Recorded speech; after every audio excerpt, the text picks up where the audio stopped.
I want everybody just to take a moment, take a nice deep breath. Exhale. I want you to think about if you were to have a museum dedicated to you in your life, meaning everything in this museum would be you, what you did, what you experienced, who you spent your time with. What would that museum include? How would it capture the essence of the life that you led? The people you spent time with? The activities or the organizations, the places in which you lived, took part in? What impact would that museum have on those who visited the museum and saw this exhibition? If you were to walk through your own museum, what impact would it have on you?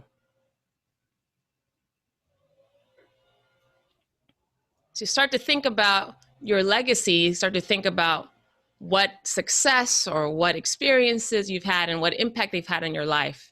This is what that museum would represent. My name is Valerie Hope. I am your host and your coach here on Time to Come Alive. It's an opportunity every single week to have a fascinating conversation with someone in my world, or in this world really, who also gives you an opportunity to become more conscious, more connected, and more creative as a result. And today, with no exception, I'd like to introduce to you retired Command Sergeant Major Roy McCormes. He and I go way, way back.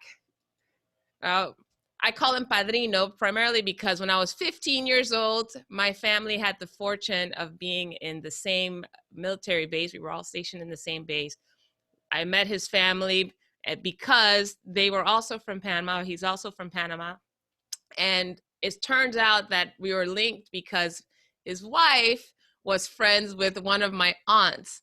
And long story short, that was the connection of our family. And ever since I was 15, I adopted him as my godfather and had the benefit of lots of interesting advice and fun conversations throughout my lifetime. And because of you, Roy, I should call you Roy, although I never call you Roy. I call you Padrino or Mr. McCormes. It's okay, just for today. Just for today. No, Valerie, you can go ahead. All right, Padrino. I don't know, Roy, calling you Roy seems really weird.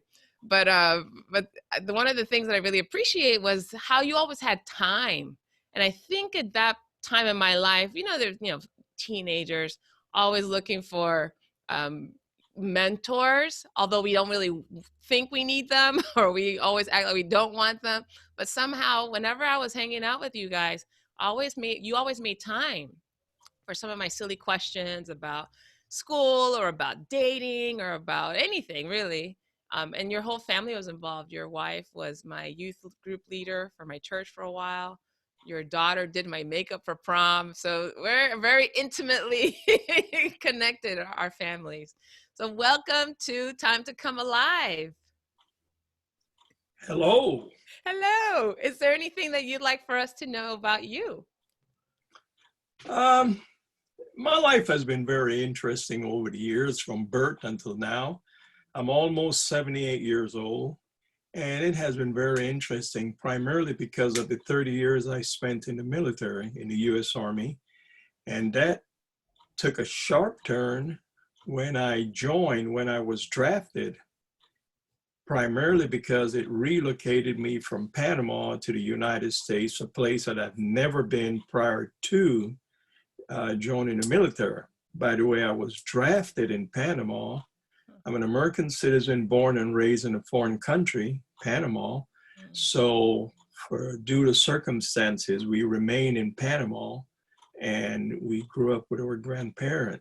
So at the age of 20, now at the age of 19, I got a draft notification. And at the age of 20, I was drafted into the military, spent 1 month in Panama, and then I was relocated to basic training at Fort Jackson, South Carolina, and processed. That was a processing station. And from there, I went to Fort Gordon, Georgia for basic training. That has been a tremendous cultural change as well as everything, because I left a brand new wife, a young wife, and expecting and come to the States where I knew no one. So that was the biggest change in my life. Did you speak Spanish at the time? I mean, did you speak any English at the time?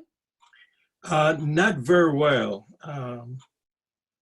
I often remember a word that I had to fill out, some paperwork I had to fill out in the processing, and my English was so horrible, the written and the verbal, that they asked me to put the name of one of my relatives on the paper, the induction paper, and it requested like my aunt or my uncle, and I spell aunt as A-N-T. And the sergeant looked at me and he smiled.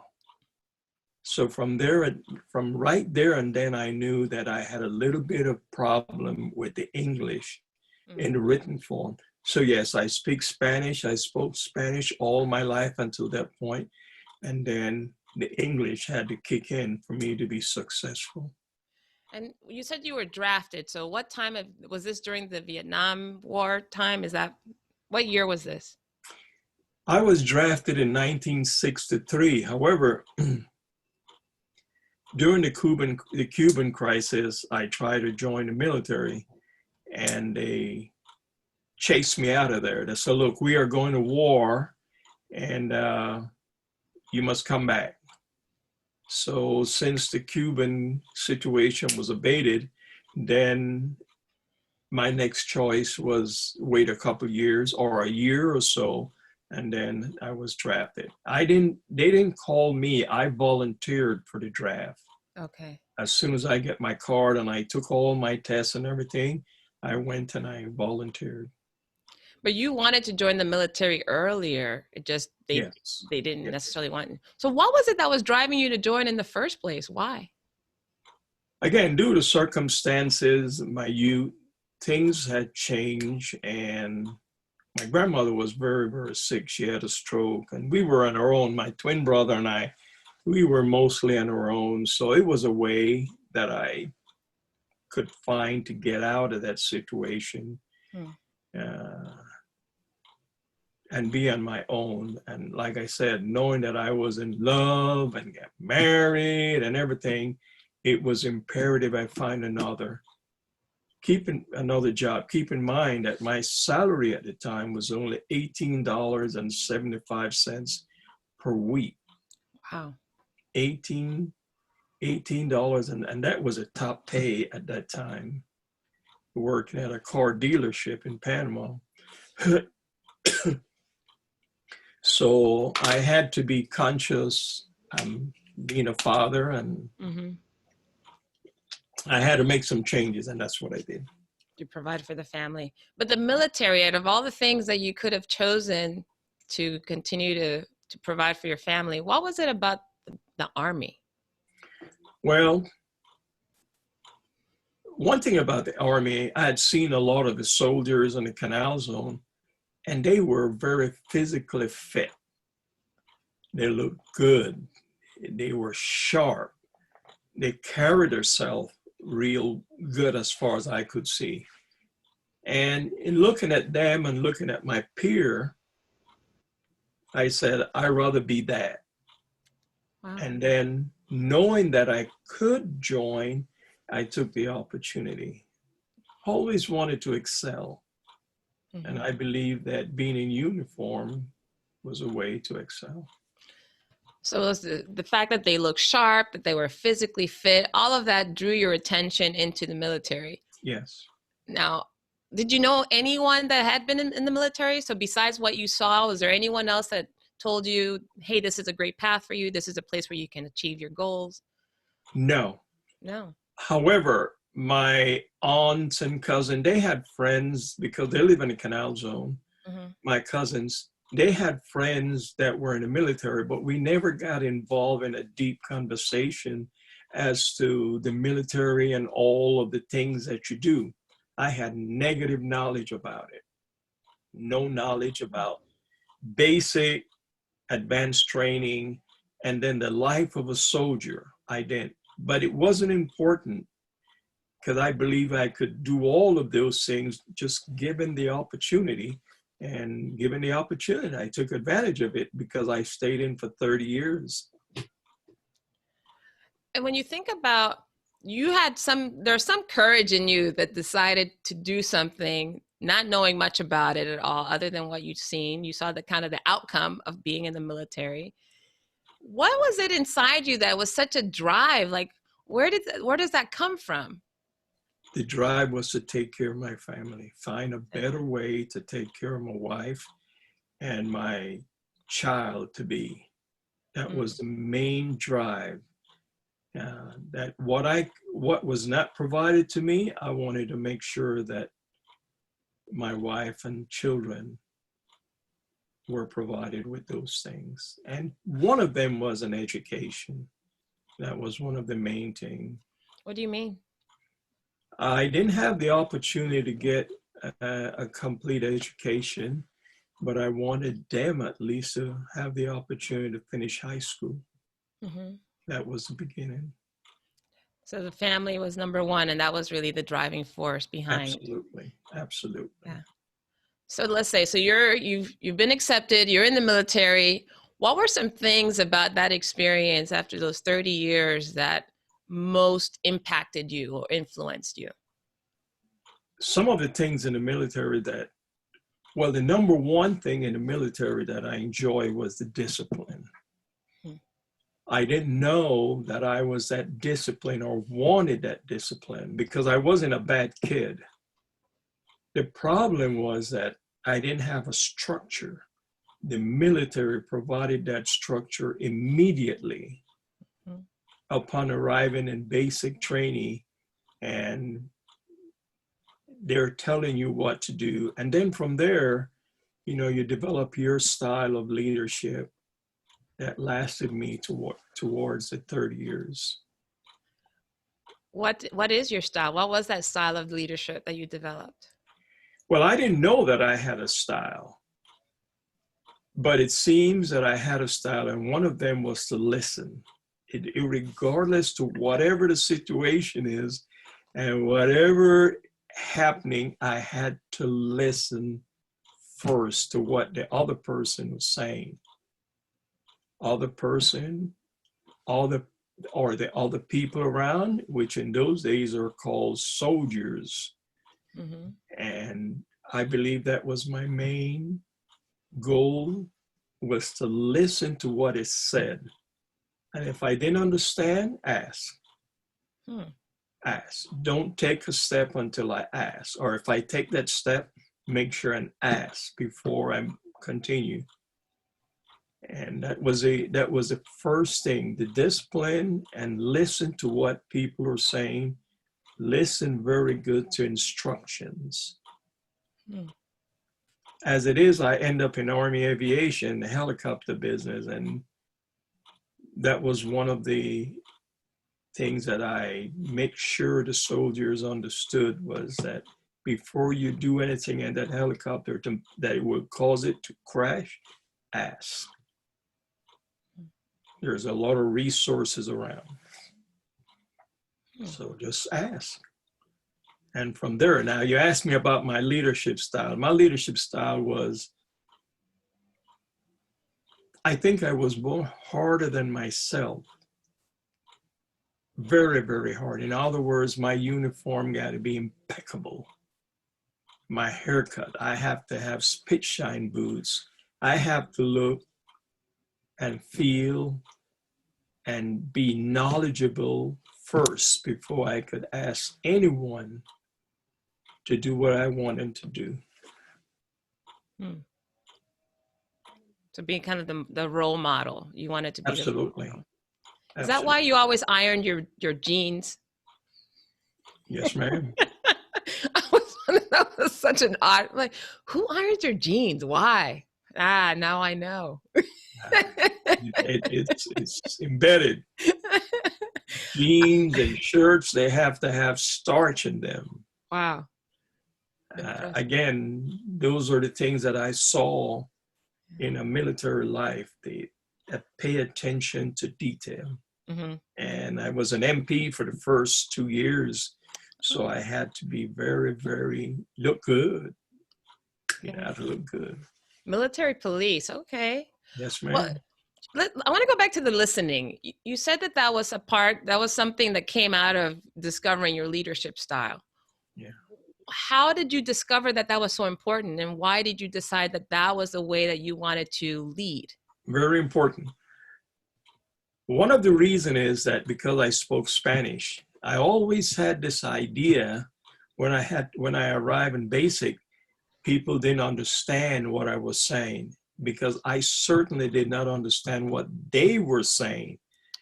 Considering this, you have the guys from the north, the south, the Californian, the Texans, the Arkansas, all these people, even though they were talking English, I didn't understand them.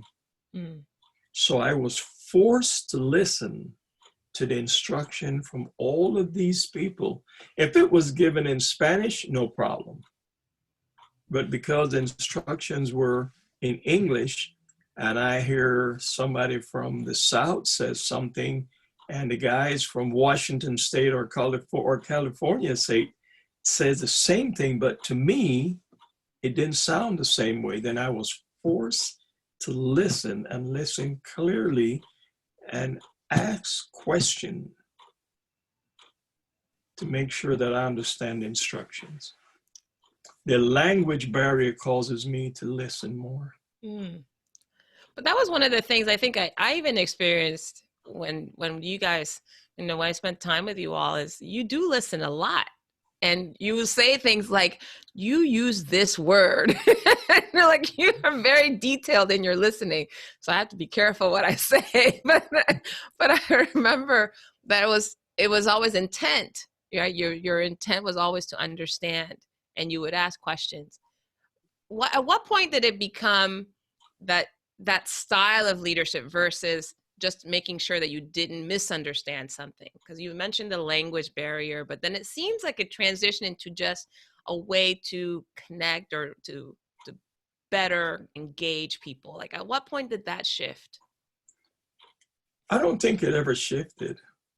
I think both of them just joined together, because if I could impart instruction, I had to be able to understand what the instruction is. See, so I made a concise, clear effort all the time to understand. And if I didn't understand a class that I'm in or something like that, usually I fail. Okay. Usually I fail. Maybe not where others can see, but in my mind, I didn't understand the instructions. So it became very clear to me to understand, be patient with myself until I became very technically proficient in whatever I'm doing. So for me to have a good success, I believe now that was the key. Listen very clearly and give out instructions very clearly. Okay.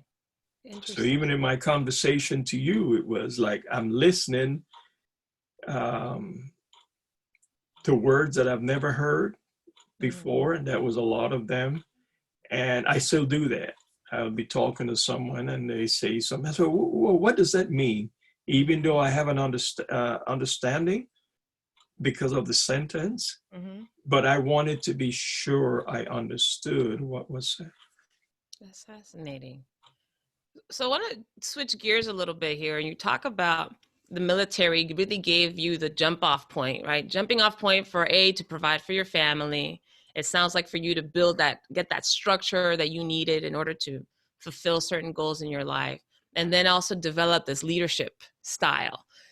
When you think about the goals that you set for yourself in the military that kept you in for 30 years, how and what did you do to aim for those particular goals? Like, how did you come up with the goals and what kept you moving towards them?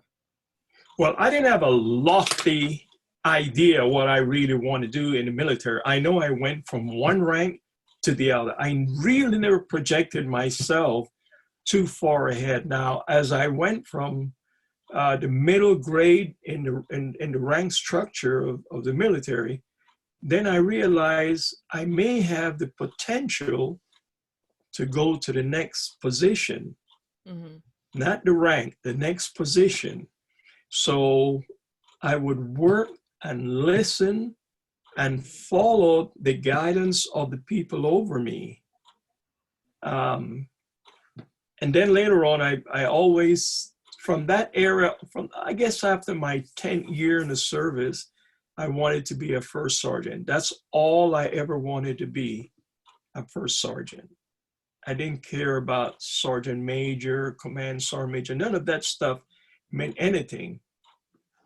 After I became a first sergeant, I still was never interested in sergeant major. I was interested because that is where you not only lead the troops, you train your successors. And that's what I was interested in. I will not be successful if I did not train my subordinates to be like me or better. And that was one of my training points. You have to be better than me. You must be better than me to succeed me. What did that look like? Can you give an example of what was it that you did or said, or when did you explain that to someone, or how did you demonstrate that? I expected all of my senior NCOs to have at least 2 years of college. NCO, non-commissioned officers. Non-commissioned officers. I expect them to have 2 years of college. I can't make them, but I emphasize that. At least 2 years. Some of them went on and they got their master's degree before they got out the service. Some of them went on to be warrant officers, pilots, officers candidate school. And I had a lot of success in that, in people becoming very, very good at what they wanted to do. Now, I believe I implanted in these young men and women a goal that they never saw that they had. The potential. Not too long ago, a couple of years ago, I met a fellow that he's a pilot down in Miami, a helicopter pilot. And we saw him down there and I said, "What made you become a pilot?" And he says to me in front of my family, "You." He said, "You made me become a pilot. You talked to me about becoming a pilot. You talked to me about advancing yourself." We were in Korea in 82, 83. The next time I saw him again, we were at Fort Rock, Alabama, and he was going to flight school. He graduated, and now he's a pilot for one of the civilian companies in Florida. Wow. That is what I'm talking about. He didn't see it, I saw it. And I've had others that became pilots or commissioned officers. They moved up. That's really interesting because I can hear that you're so committed to growing other people.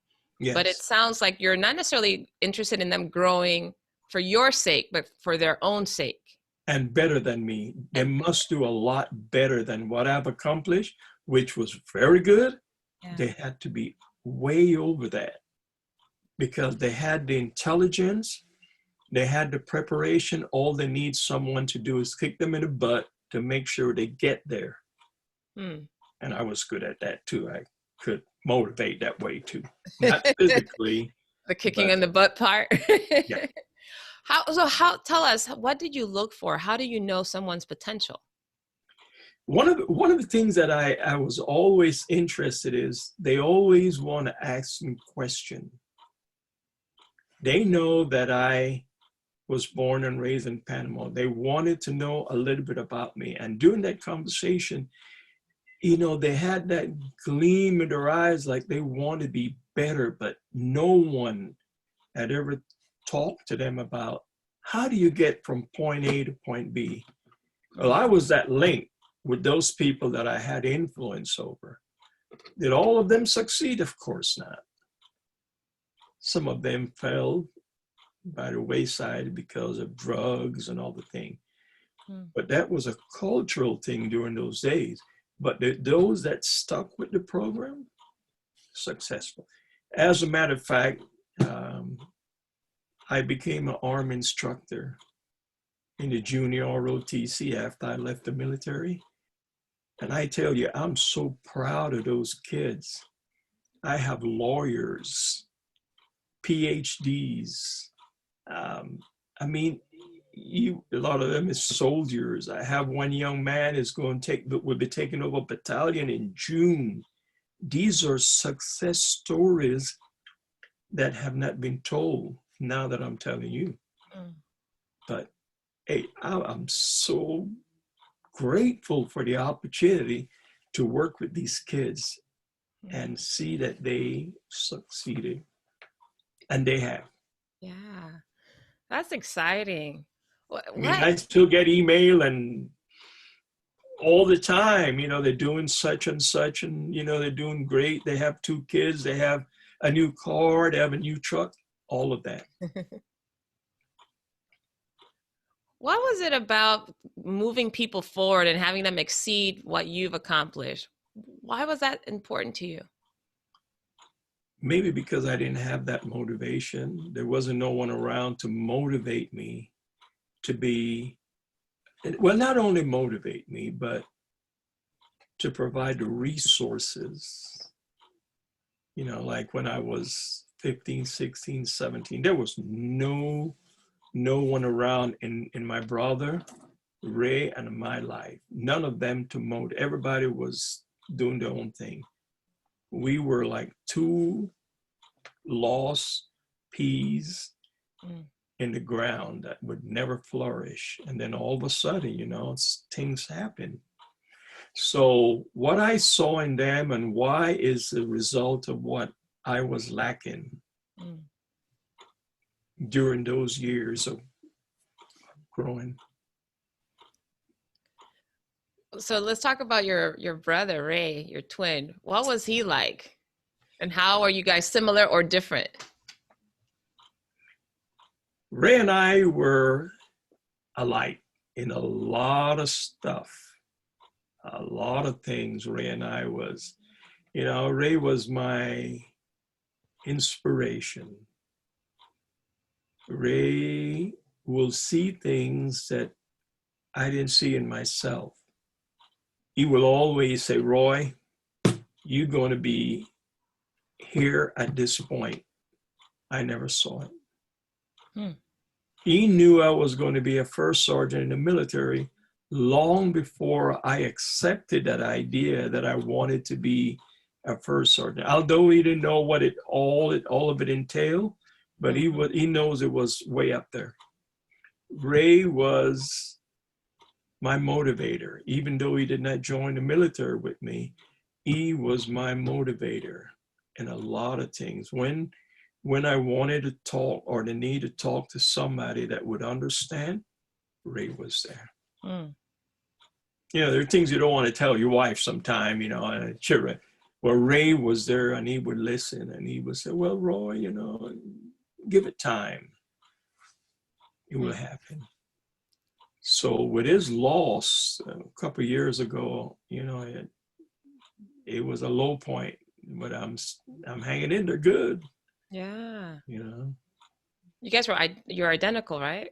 Yeah, identical. Twins. Yeah. They say we were identical. I say we are identical, but then against the family members knew us by the way we walk, the way we talk.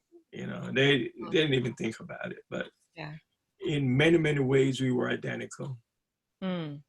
What were the biggest 100%. differences between the Huh? two? What were the biggest differences between the two of you? Um, I think Ray was smarter. Hmm. Ray was very smart. Numbers. He was, one day we were at our cousin's house in Alabama. We were doing like a quiz, and both of them left me so far behind, you know. Mm. And then again, now I start to say, I want to be like him because my next time that we have this quiz session, I'm going to be equal or better than Ray. So I'm always motivated by that. Mm-hmm. Ray was smarter. He think he was better looking. I think I'm better looking than him. But he was one of those guys that I respect a lot, Mm. more than anybody else, in the world was Ray. Mm.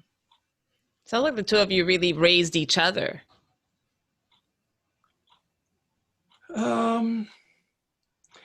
Actually, our upbringing caused us to be so independent that we were alike, but yet separate in a lot of other ways. For instance, Ray was the most social guy. Mm. I was the more stand in a corner and look and observe and watch people and study their mannerism. Ray didn't worry about all that. He wanted to dance, he go dance, And in that way, he had, my way of thinking, he had a lot more fun than I did, Mm. But in my way, I am satisfied the way I am. Mm-hmm. But I always admire him. Like I said, he was very, very, very smart, much smarter than me. And if he and I was in the military at the same time, I believe there would be a battle to see who get ahead of each other, because he will not let me get ahead. And I was determined he wasn't going to get too far ahead of me. A lot of friendly competition there. Oh, absolutely. Absolutely. So you mentioned, so Ray passed a couple years ago, and I believe it was from prostate cancer, if I'm not mistaken. Yes. Yeah. I know that's something that you're really committed to. I remember you sending out an email, and you asked for my brother's email addresses too, because you wanted to include them in this. And the email was really about your journey with prostate cancer. I don't know if it had both your brother's information and also your experience, but what did you hope to do with sending an email to the men in your community? Okay. This prostate issue that a lot of us have, to me, what I know of it right now, a lot of it can be taken care of at an early age or early stage. Why is it that young Black men refuse to have the tests? I don't understand.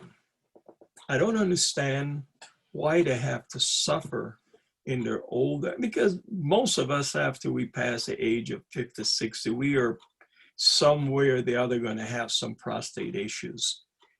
But the problem, if it can be prevented, the cancerous portion of it, we need to nip it early on, and we are not doing that. Primarily, I'm talking about the folks that I talk to are primarily African-American young men and middle-aged men. They don't want to have the tests. For instance, Ray, I am a cancer survivor. Ray had it. When both of us had the prostate issue at the same time. When Ray was diagnosed, his doctor said he don't believe in the test that they were doing, the PSA. I followed my PSA test all the way through. When it got to a certain age, I had the surgery.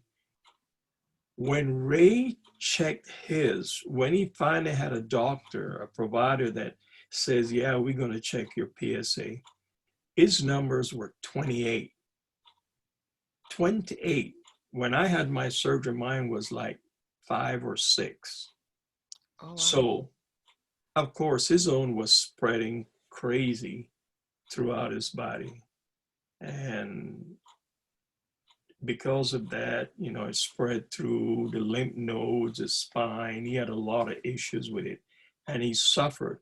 A lot of it is because the provider that Ray selected did not believe in the PSA test and said, don't worry about it. Those tests aren't going to tell anything. So Ray followed him, but I believe he should have been more insistent in finding out, because I had the same thing and I was going through a different treatment. I was in the military and I was on flying status. So every year I get my tests. Every year I had a physical. Ray, although had a physical every year, I don't think it was as comprehensive. So when they found out how bad his own went, it's already gone all through his body, and I watched him die. Wow. I was in the room, his wife and his daughter, we were there in the room when he passed. Of course, there were some other complications, you know, but Yeah. But I think a lot of us, especially the senior men, need to emphasize a young African American man, Hispanic man, Caucasian man, young men of all life, start early. Start early. What, or how early is early? Doctor says in the 50s, I say, start from the 30. Have a track record from the time you hit 30, and you can tell if it's going to be elevated or not. Just start early. It's not, you know, once a year you take it or twice a year. It's okay. Mm-hmm. But start as early as you possibly can. Talk to your provider and let them know you're interested in tracking, especially if you come from a family that has this problem with the prostate or any type of cancer. Mm-hmm. Track it early on. Yeah, that's great advice. My dad says the same thing. You know, we have, and my dad's side of the family, definitely prostate cancer. Has, I think, 2 of my uncles were both diagnosed with it and have died since because of it. But I know that was something he was really committed to, just like you, in making sure that other young men were really taking it seriously and getting over whatever reservations or shyness about getting the exam to save lives. Well, I'm not doing a very good job because I can't get my son. He's over 50, over 55, and he don't want to. I can't make him. I can talk to him. My wife talked to him. Well, we'll see. Yeah. So you think about all the things that you've been accomplishing throughout your life, right? You providing for your family, leading and identifying and leading those in your charge to fulfill their potential, you know, taking on this whole idea of providing a legacy for other young men so they don't have to suffer, like you mentioned. Out of all the things that you've been doing in your life, what are you most proud of when you think about, you know, if you had to create that museum that I talked about in the beginning and the museum reflected your life, what would you want to display in that museum that you're proud of? On the selfish side, there's a song out there that says, I did it my way. And that was a result of not having the motivation, the father figure, and all of those things when I was younger. So after I realized that I could accomplish things, there were some goals, some internal and external goals that I had set. They weren't discussed. It was something that I would like to do, or I see this other fellow over there, like for instance, your dad. If I was younger and had the time that I had when I was a young soldier, let me explain that. If I had known your dad when I was younger, I would try to emulate him. In what way? Your dad was physically fit. Your dad left the enlisted rank, the non-commissioned officer rank, and then he went to be a warrant officer. I would have been right behind him because those are the people that I look forward to. Mm. I would pattern myself. He was always sharp, smart, you know, and that's what I'm talking about. No, I forgot the original question. What was it again? That's all right. Give me the gist of it. What you're most proud of. What I'm most proud of. My family's still together. Mm-hmm. We're still together. Yeah, we have ups and downs, just like any family, I would assume. But that was one of the goals. The biggest goal in the personal side that I want to make sure that we did not, my children and my wife, we were never separated because of whatever reasons. I did not want that to happen because that was the reason why my brother and I grew up alone in Panama, because my dad left my mom and my mom died when we were 5 years old. We didn't know a father until I was 21 or so. See, so that right there was a nucleus of me wanting to be with the family, come high or come low. The only way I would have been separated is if I'd gotten killed. I wasn't going to let anybody else raise my children. That was the biggest motivation to try harder and harder every day in everything I do. I always want to come back home. You know where? Because like I said, I was in a helicopter business. We fly, we go do this, go that, play soldier. I want to be back to see those kids. Yeah. I wasn't an emotional guy. Oh, come here, little kid, let me hug. I wasn't that kind of guy. But just knowing that I'm going home to see them and to see my wife was probably the biggest thing. That's lovely. Now, Valerie, you hear something I don't talk about much. All right. Okay. I know. I'm really honored that we're having this conversation at all. I know over the years you've shared a lot of little anecdotes and insights with me. So, and I know that you're a very private person too. You're very reserved about how much and what you share. So you've been very generous. Be careful now. I know. I'm like, what else should I ask? No, the family unity was to me, and interestingly enough, I don't understand nothing to do here.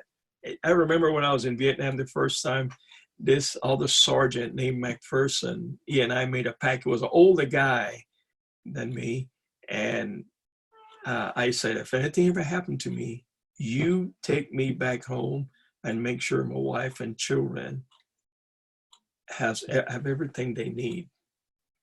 Okay, I don't want anybody else, just you.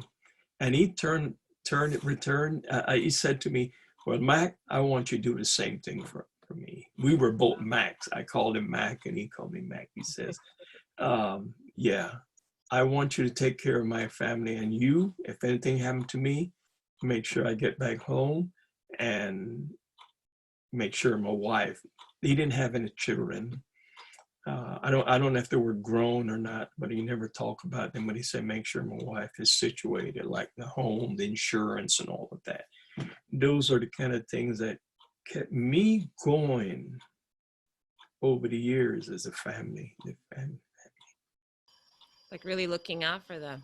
And I can see how committed you were to make sure that nothing was lacking for them the way that you felt some lack in your life, right? Not only for you and your family, but the soldiers that you also mentored, right? All the people in your life were going to get all the things that you had to develop for yourself. You became that person for them. Yeah. Yeah. Let's talk a little bit about, you mentioned the other day you showed me a badge, your rank. Do you still have that? You still have that handy? All right, let's show it. All right, tell us, for those that are not familiar, who've never been in the military and don't know what that means, can you explain what it is? Yeah, it's a rank of Command Sergeant Major. But give us a sense, like, what does that mean? So if I'm a civilian, have never been in the military, had never had any contact whatsoever, what exactly does Command Sergeant Major imply? It's the highest enlisted rank other than Sergeant Major of the Army or the Navy or the Air Force. They have their own. And we are advisors to the commander from the battalion level all the way up to brigade. And in my case, I went as far as the branch, the aviation branch. We advise the commander on enlisted issue. We work the enlisted issues. We work their problem. We make sure that they are protected and trained, or trained and protected. And we provide also the necessary tools for them to be successful at home, because we do a lot of counseling. That's a lot of things you don't hear about in the military. We do a lot of counseling to subordinates. Of course, at this rank, it's a little bit more difficult to deal with the soldiers because they have a layer of leaders above them. So I don't get to talk to them unless they talk to me. And they would ask certain questions, and I always try to answer them honestly. But the rank in itself is accumulation of all the things I've done, from schooling to jobs assignment. I never ran away from a hard job. Work in the field, when we go to the field, and above all, Valerie, I'll tell you this, I never lost a soldier. What do you mean? Never lost a soldier in training. To me, that supersedes anything, even the rank. I never lost. Was I liked all the time? No. They didn't like me because I stress safety, and I stress all the things to make sure that they're successful. There were times when the discussion that I had with them, it wasn't polite. I used language that was very colorful. What? Yes, extremely colorful, punctuated on the fact that if they don't do this and do that, this will happen to them, or that will happen to them, because my job was to make sure they get home safely at the end of the day. Even in Vietnam, a lot of them didn't like me, but guess what? They all went home. You didn't lose anyone in Vietnam either? Never lost a soldier. Not a single one. Wow. They didn't like me for some of the things I said and do and how I did it, but not one of them. Of course, my job in aviation was a little bit different than the infantry. It was a lot different because we were in the air and they were in the ground. I never had an airplane shot down. I had a couple of them came down because of mechanical issues or precautionary landing. But other than that, in the States, anywhere we travel, I never lost a soldier. Wow. Never had to go to a burial ground and says because of an accident. That's where it's at. Yeah. You asked an interesting question though when you showed me that badge and with your rank on it the other day, because you said you were looking for a place to put it. Can you tell us a little, for those that were not in part of this conversation, that was such a fascinating question you posed to yourself. What was it that you were thinking about when you saw that badge and what you wanted to do with it now? Well, I want to put it somewhere nice. I want to put it outside my door. I think that's a conversation we had. I don't remember exactly, but I want to put it outside the door so anyone comes in and can see this. But see, it's not the rank that is that important. You know what it is?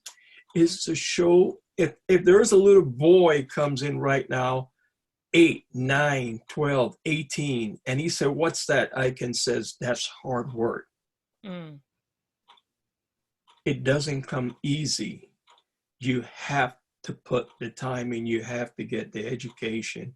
You must be conscious of every decision, and you must listen to what's going on. If you don't, this don't mean anything. Don't mean anything. I would like to talk about other things other than me and that, because that was that's an accomplishment that a lot of us, a lot of people in their particularly profession have attained the highest rank possible. It doesn't have to be chevrons, but what it is, did you meet your goal? Did you have that 5-step, or did you have the 10-step that you want to accomplish to get to that level? How do you do it? What are the things that you have to do?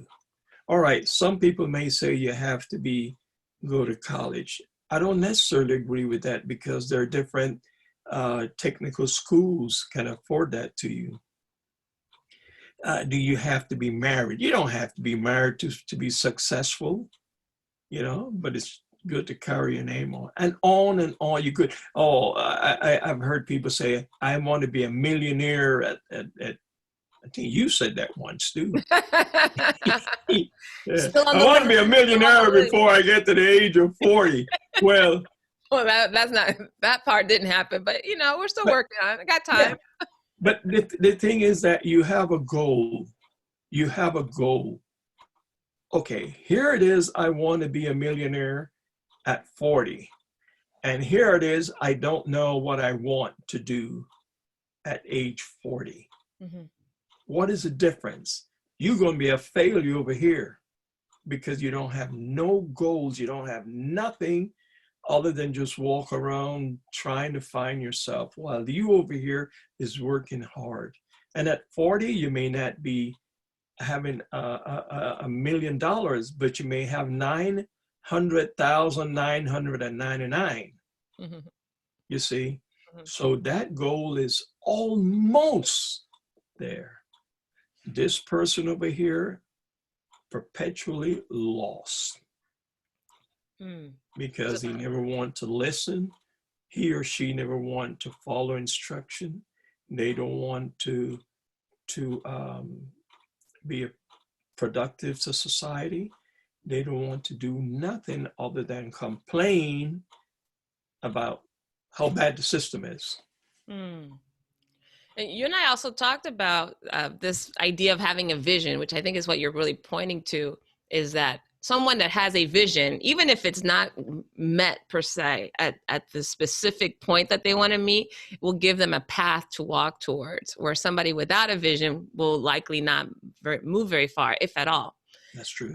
But we talked about the idea that I got from that book, Life Safari. And in the book, here, I'll show it. So in case anybody's interested, great recommendation from my friend, Jonathan Hotchberg. But the book talks about how, and when you go on a safari, there's 5 animals that people want to see that will tell them whether or not their safari was successful. And the amount of times that they see that animal, or the amount of animals that they get to see that fit that list, let them know this was a fulfilling safari experience. The fewer the animals they see, the less fulfilling the experience was. And so in this book, Life Safari, it talks about that same premise being true for our lives. Like when we think about our lifetime, that there's 5, big 5 for life, meaning 5 things in your lifetime that would have at the end of your life deemed it a successful, fulfilled life. So I asked you that question. What would be the 5 things that you point to in your life that you would say, my life has been successful, or, oh, I'm really fulfilled by the life I've led? Okay. And I wrote some of those things down because after a while, it just joins together. In the past, when I was younger, I didn't think about 5 goals. I don't think I thought, I know I thought about my family first and how can I get the next rank, because more money, and provide for them. Those were the big thing. But may I run through some of them very quickly? I would love it. Yeah. Okay. In the past, some of my big five was making a better life for myself. And I say myself first, because if I didn't consider myself doing right for myself, I cannot provide for my family. You see, I must be effective. Stay away from drugs, stay away from alcohol, stay away from running the streets, work hard, study hard. Those are the things. Stay healthy so my family can be a beneficiary of what I'm doing. Mm. Secure that future for my family so they will always have something to eat. It may not be pork chops every day, but it could be Romney one day or two, depending on whatever my wife chose to cook. It doesn't have to be, living this big. Is make sure that the rent is paid, or the mortgage is paid, the car is paid, gasoline, and those important things. They have hospitalization, they have insurance. Those are the things how you provide. Was I the best father around? Maybe the kids probably would say not. They may say I was the best provider because I didn't know how to open up. I didn't, because there were a lot of stuff was internalized. I didn't know how to open up to accommodate what they were talking about. My son said one day, the big thing you remember about me, as soon as I come home and I ate and I sit in that chair, I had my books right beside my chair. And then I start studying. That's what you remember of me, when he was young, 6, 7, 8 years old. And then another thing that I had in those days was, how am I going to survive Vietnam? Because I did not want to come back. I wanted to come back, and I wanted to come back as complete as I possibly can. Some people may question my mentality, but I wanted to do everything I can to make sure that I return safe and sound for my family. Staying relevant in the Army. That means I must be physically fit. I cannot be able, I must, like your dad, I must be able to run and do all those things those young people are doing. I want the promotion, the next rank, so I can provide for my family and myself. I want to look good. I want to feel good. I want to say, yeah, I want to stick my chest out just like everybody else. Attend all the schools I possibly can.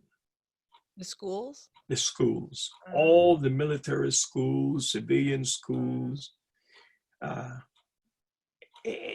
to capture all of this in a leadership form. To be a good leader, I must take care of soldiers. So on this hand, I have my family, and on this hand, I have soldiers. I must take care of them. Okay, and I will often tell them, don't ever lie to me, but I will lie for you. Come to me when things are, you're at that point. I don't want no killing yourself and those kind of things. Because this was just after the Vietnam War. Drugs was prevalent, and they were just killing themselves with these drugs and things like that. And to capture all of that, I wanted to retire honorably and get a job that provide me financial stability, make sure we have medical, and no worries like now. Those were some of the things I thought about. Now, quickly, because I know we almost out of time, right? Yeah, this is good. Keep going. What are my big five now? And you asked me that, and this was hard. The coronavirus. That's on my mind. How can we, as a people, a family, stay healthy? What do we have? Oh, so we are being locked down. We can't go anywhere. We can't do. Is it affecting us? Maybe it is. I'm getting tired being locked down. But how about people that have cancer and heart attacks and those kind of things? How are they being neglected because of the coronavirus? I am thinking about that right now. The health of the nation, the health of we as a people. As a family, how can we prepare for whatever is out there? Are we ready in event of a natural disaster, the virus, a passing of a family member? Are we ready for that? What is it that we have to do? Well, we know we have to have insurance. We have to have all of the things to prepare ourselves. Staying abreast of current event. Okay, this is controversial because some of my family members, 90% of my family members are from one party, and 10%, which is me and my wife, and one of my children are leaning either way, is from a different party. So we have some good discussion. Who is right? Who is wrong? You know, who's going to be the next president? And lastly, community involvement. How do we stay relevant? How can we help in the community? I am a member of the Civilian on Patrol, which we drive around my neighborhood to make sure nobody's breaking in or any pilferage and stealing. And, you know, I had to go take a course. I have a brick, talk to my dispatcher, and, you know, those kind of things. Those are the things that I think about as of today. Of course, tomorrow will change. It will change tomorrow because the scenery will change. If we have a disaster like what happened in Alabama, Tennessee, Georgia this past weekend, how will that affect us? What is it? What can we contribute? What do we need? How can we prepare for these things? What did it take for you to, because I know when we first started talking about this, you said that was a really difficult question. What did it take for you to clarify what those big five in your life had been and will be or are? Valerie Hope. Well, I just asked the question, but what did it take for you to actually get that clarity or generate it? If you didn't ask the question, I would have never thought about it and wrote it down. Okay, you were the motivator here. You were the facilitator in this discussion because I never thought about it, even though it's there. One thing, when I says a natural disaster, what is it that we need to prepare ourselves to survive after a natural disaster? I want to clarify that because, you know, so by talking to you, I'm able to put it in my mind, and I wrote it down. Oh, there it is. And I want anyone I come in contact with, you must think about certain things. Like you say, the big five. What are the big five? What happened to big five? My big five in the past doesn't mean anything now. It's already done. In the future. Here's another personal one. If I was to pass tomorrow, does my wife have enough to bury me and live until she passes? Do we have enough insurance? Do we have all the necessities? Where is it located? Can we find it? Who is responsible for that?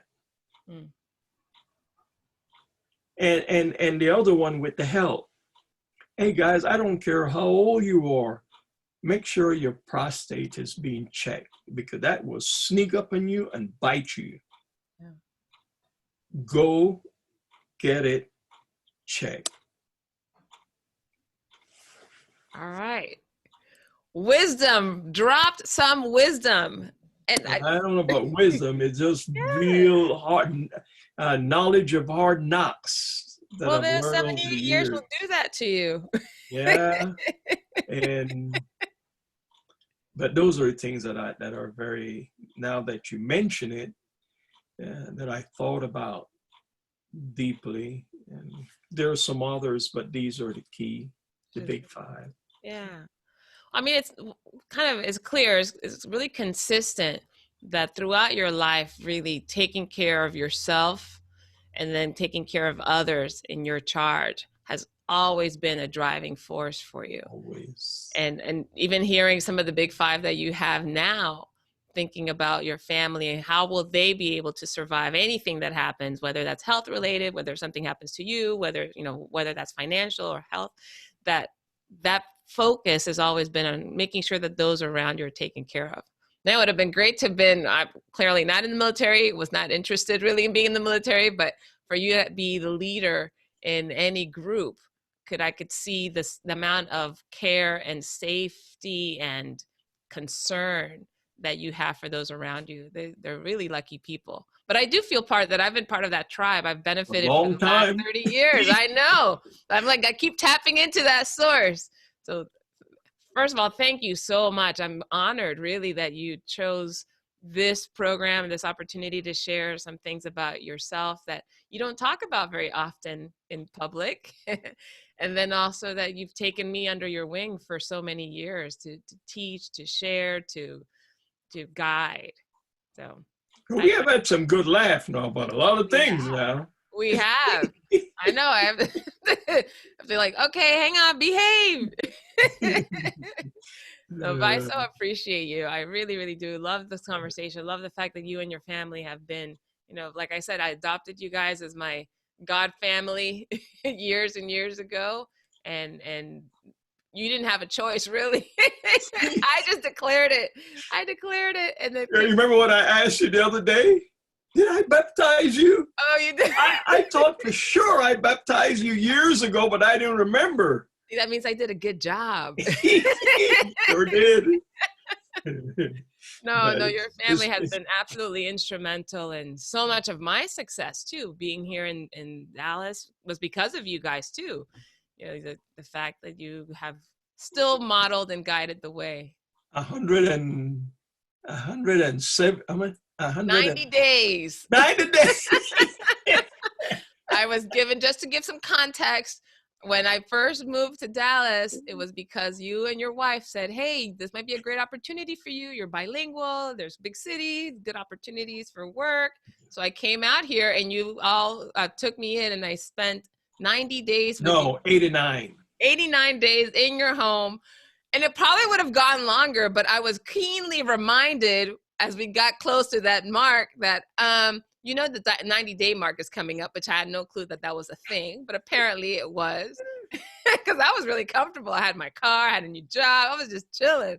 But I appreciate so much the sacrifice and the guidance that you guys have provided over my lifetime, really. You guys, you know, besides my parents and my siblings, you guys have known me the longest and know me the best. Yeah, you have always been one of our children and our daughter anyway, so. Yeah, no, I do appreciate that. Cool. Thank you so much, retired Command Sergeant Major Roy McCormes. I'm just Roy right now. You're just Roy now. Or better yet, Mac. Padrino, Mac. Mac. Yeah, Mac Padrino, Mac. Padrino Mac. Muy bien. Well, is there anything you want me to clarify before we cut out? What would you like your family to know about you? You mentioned a couple of times that perhaps there are things that you were focused on that they perhaps didn't understand maybe at the time. Is there something that you'd like to say about that to them? You digging deep now, Valerie. You asked. You know, I love my family dearly. I know I don't show it all the time. I'm not that expressive. And maybe a lot of us older folks aren't. But from birth to now, to see them grow, it has been a very, very good journey. They never got in trouble. Odessa stuck with me through thick or thin, you know, when things weren't working and I was frustrated sometimes. They have been probably the best thing ever happened to me. And sometimes I know they're not appreciated. They feel like, but I'm working so hard mentally to prepare for the other things and making sure that, and I'm sure I neglected a lot of things. They don't understand. I probably don't want to explain it. And those kind of things. So the family is the most important, I guess. But you know, I heard somebody say something the other day that, oh gosh, where was it? I think it was on TV. Said, what is the difference between respect and love? And I grew up with, I used to tell my girlfriend, now my wife of 57 years, that instead of saying I love you, I would say I respect you. And that was kind of hard in a very romantic session, you know, so, oh, I respect you. But the point was that if I can't respect you and I can't respect myself, there's no love. Mm. But the word love is something that everybody wants to hear. Mm. Oh, I love you. But the emphasis, the important thing is the respect. Not only respect for her, but respect for yourself and others. And if we as a people can learn to respect others for whatever reasons they are, who they are, color has nothing to do with it. Culture don't have anything to do with it, but just respect that person for who they are. Mm-hmm. There is a thing called love. Mm-hmm. And that love is part of that make it whole. But you have to have respect. Mm. So respect one another, respect yourself, respect even the people you don't like. Mm. Respect them and you'll be all right. Right on. And that's all I'm saying. That's all you're saying. Thank you again so much. I respect you. I know you do. And I love you too. I so appreciate this time that you spent with us. And I just want to thank all of you who've been tuning in and listening to this wonderful conversation. If you want your own padrino. And that's a good way of putting it. Adopt a padrino. Adopt a padrino, exactly. You have a mentor, you have somebody that you can model, someone who can guide, take the time, that listens. You can get your own. Get yourself a padrino, and age don't have anything to do with it. Not at all. You know, and that word padrino sounds more encompassing than godfather. You know what I mean? It does. Padrino is basically godfather in Spanish, for those of you that don't understand. Exactly. Yes, but padrino is definitely. Thank you so much.